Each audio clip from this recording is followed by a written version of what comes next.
What if someone could break into your mind while you slept and steal your deepest secrets? What if they could go even further and plant an idea so deep inside your head that you would think it was your own? That's not science fiction. For Dom Cobb, that's just another Tuesday. This is Inception, and nothing you think you know is real. We meet Dom Cobb, a man who is the best in the world at something that shouldn't even exist. He's an extractor, someone who enters people's dreams and steals their secrets while they sleep. Governments use him, corporations use him. The highest bidder gets access to the most private corners of your mind. But Cobb is a broken man. He's wanted for the murder of his wife. He can't go home. He can't see his children. He is living in exile, jumping from country to country, doing the one thing he's brilliant at just to survive. Then a powerful man named Saito offers him something nobody else can: a chance to go home, a chance to see his kids again. All Cobb has to do is pull off one job.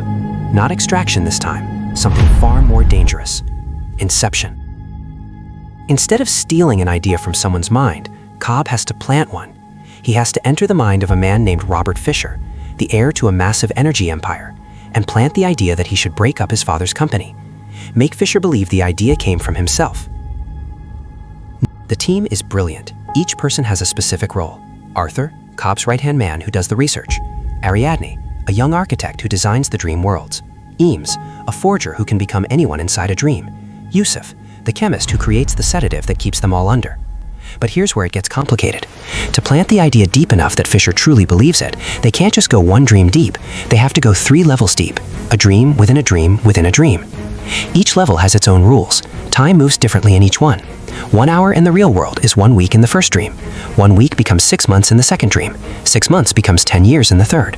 And if they die in a dream while under the sedative, they don't wake up. They fall into something called limbo, an infinite subconscious world where time moves so slowly. Dream.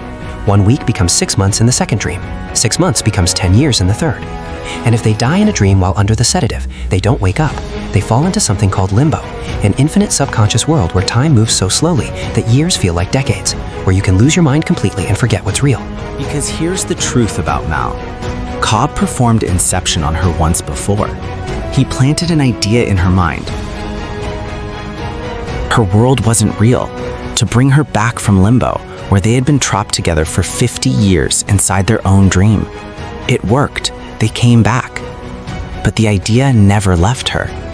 Even in the real world, Mal believed reality wasn't real.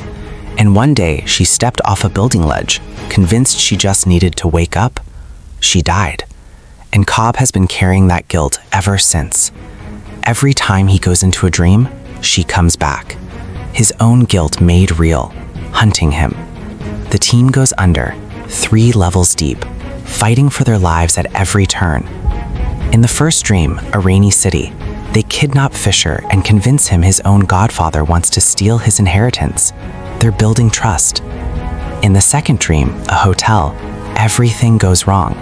The van carrying their sleeping bodies in the real world is under attack. Without gravity in the real world, there's no gravity in the dream. Arthur has to fight off enemies in a hallway where the walls keep becoming the floor.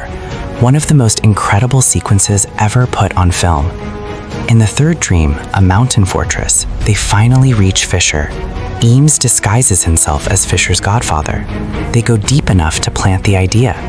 But Mal appears again. She shoots Fisher. He dies in the dream and falls into limbo.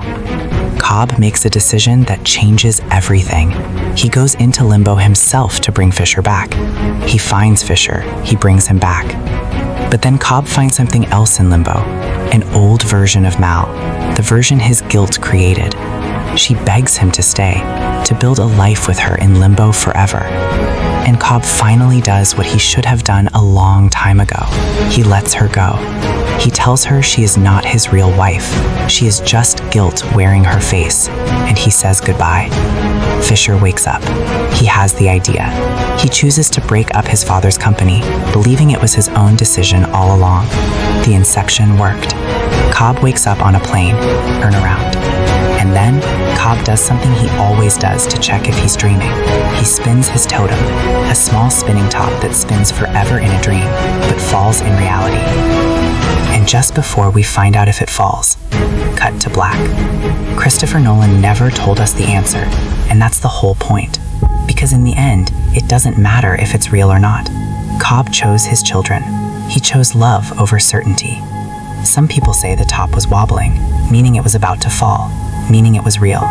Some say it was still spinning, meaning none of it was real. What do you think?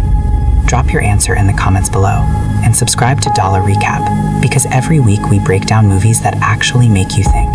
You don't want to miss what's coming next.